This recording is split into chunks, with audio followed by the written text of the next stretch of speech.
Gym ఉంటుంది, ఏమన్నా దిమ్మ ఎత్తేస్తుంటారు, అప్పుడప్పుడు పిడుగులు పడ్డట్టు అనిపిస్తుంది. పిడుగులు కాదు ఇవే, ఆ టైర్లు అవి అన్నీ ఎత్తేస్తూ ఉంటారు, డంబిల్స్ కూడా. సరే, అందరికీ శుభోదయం మరొకసారి. మార్నింగ్ న్యూస్లోకి వెళ్ళే కంటే ముందు సిబిఐ కవితకు నోటీసులు ఇచ్చిందట అని నిన్న ఒక బ్రేకింగ్ న్యూస్ నడుస్తూ ఉంది. కల్వకుంట్ల కవిత గారు లిక్కర్ స్కామ్లో విచారణ కోసం హాజరు కావాలని చెప్పి సిబిఐ అధికారులు ఆమెకు నోటీస్ జారీ చేసినట్టుగా తెలుస్తూ ఉంది. మరి ఆమెకు ఈడీ నోటీస్నే చల్ అన్న ఇట్లా ఈడీ నోటీస్నే మహిళా సిబిఐ నోటీస్ పెద్ద లెక్కేం కాదు. సో ఈ సిబిఐ నోటీసు ఇప్పుడు ఎందుకు వచ్చింది, దీని పరిణామం ఎలా ఉండబోతుంది, సిబిఐ నోటీస్కు సంబంధించినటువంటి సిబిఐ నోటీస్కు సంబంధించినటువంటి వ్యవహారంలో అసలు ఏంది కథ, ఎందుకు వచ్చింది ఇప్పుడే అనేది ఒక్కసారి మనం అంటే నా వ్యక్తిగతమైనటువంటి అభిప్రాయాన్ని చూద్దాం. ఇది ఎగ్జాక్ట్గా అవును కాకపోవచ్చు, ఏదన్నా ఒకటి జరగవచ్చు, కానీ కొంత మాత్రం ఉంటుంది ఇందులో, ఉండకుండానైతే ఉండదు.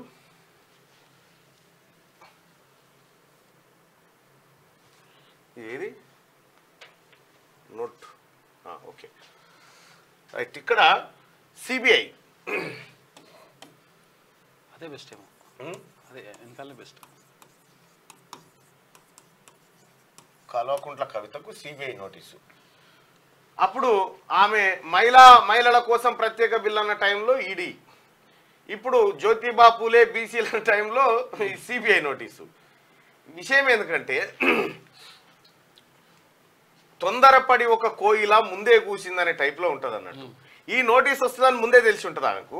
తటక్కున నేను బీసీల గురించి మాట్లాడితే నోటీస్ వచ్చింది, నేను మహిళల గురించి మాట్లాడితే నోటీస్ వచ్చిందనే యాంగిల్లో ఆ కథ గమ్ముకొస్తారు. అది అట్లా పెడితే ఇప్పుడు కరెక్ట్గా అసెంబ్లీ ఎన్నికలకు ముందు అక్కడ ఈడీ నోటీస్ వచ్చింది ఆమెకు.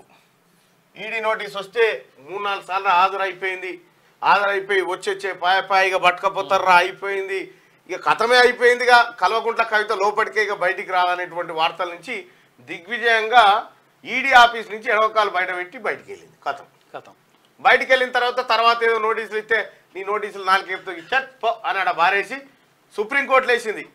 ఓ మహిళను ఇంటికాడ విచారించాల్సింది పోయి ఆడికి రమ్మంటారా నన్ను, నేను ఎంత పెద్ద మహిళను, కేసీఆర్ గౌరాల బిడ్డను తీసుకుపోయి ఆడ దుమ్ము ధూళిన్న ఆఫీసులో విచారిస్తారా నన్ను అనేటువంటి వాతావరణంలో ఆమె బాగా ఇబ్బంది పడ్డది. సుప్రీంకోర్టు కూడా ఆ అంశం పైన విచారణ చేపట్టింది. సరే, కోర్టు అంశం అన్నట్టు పెడితే ఇక్కడ ఎన్ఫోర్స్మెంట్ డైరెక్టరేట్ తర్వాత సిబిఐ కూడా నిన్న నోటీసులు ఇచ్చింది. సిబిఐ కరెక్ట్గా ఎలక్షన్ల ముంగట్నే వీళ్ళ ఇంటిలోకి నోటీసులు వస్తూ ఉంటాయి. ఎందుకు అనంటే ఇక్కడ యుద్ధం జరుగుతున్నట్టు, యుద్ధం బీజేపీ వర్సెస్ బీఆర్ఎస్. వాళ్ళిద్దరి మధ్య సోపతుంటే నోటీసులు ఎందుకు వస్తుండే ఆమెకు? ఎంత కష్టపెడుతుర్రు అసలు వీళ్ళకి ఏ సంబంధం లేదు సో అని చెప్పి తనకు పనికి వస్తాయి ఈ నోటీసులు తప్ప. ఆమెను తీసుకుపోయి అరెస్ట్ చేసి లోపడేసి విచారణ చేసేంత సీను సితారా అటు కేంద్ర ప్రభుత్వంలో ఉన్నటువంటి నరేంద్ర మోడీ ప్రభుత్వానికి లేదు, ఇటు పోయేందుకు ఈమె కూడా సిద్ధంగా లేదు. ఒకవేళ కల్వకుంట్ల కవిత గారే నేను నిజంగా తప్పు చేసినుంటే ఒక్కసారి ఎంక్వైరీకి ఆదేశించుకోరాదమ్మా, నీ మీద కడిగిన ముత్యమలే బయటికి రారాదు, తప్పేముంది. కానీ ఆ పని చేయలే, సుప్రీంకోర్టు కొరికింది. సరే, కల్వకుంట్ల కవిత గారి పనితనంలో ఎంత నిజాయితుంది ఏం కథ పక్కకు పెడితే ఈ సిబిఐ నోటీసుల ద్వారా ఇప్పుడే కరెక్ట్గా పార్లమెంట్ ఎన్నికల ముంగట మాకు బీజేపీకి సంబంధం లేదు అని చెప్పుకోవడానికి ఒకటి పనికి వస్తుంది. రెండోది, పార్లమెంటు సీట్లు 17 ఇట్లల్లా కేసీఆర్ ఓడిపోవడానికి, అంటే తనంతల తాను ఓడిపోయి భారతీయ జనతా పార్టీని ఇంకో పార్టీలో గెలిపించడానికి ఇది అస్త్రంగా కేంద్ర ప్రభుత్వం వాడొచ్చు. మీరు గతంలో చూస్తే 2-3 అంశాలను మీరు పసిగడితే మీకు ఒక అంశం బహిర్గతం అవుతుంది. దుబ్బాక బై ఎలక్షన్, దుబ్బాకలో ఉప ఎన్నికలు వచ్చినాయి. దుబ్బాక ఉప ఎన్నికలు వస్తే భారతీయ జనతా పార్టీ అభ్యర్థిగా రఘునందన్ రావు గారు,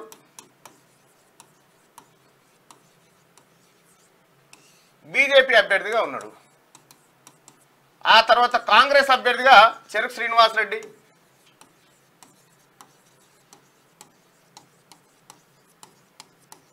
ఆ తర్వాత బీఆర్ఎస్ అభ్యర్థిగా అప్పటికి బీఆర్ఎస్ రాలే టీఆర్ఎస్ అప్పుడు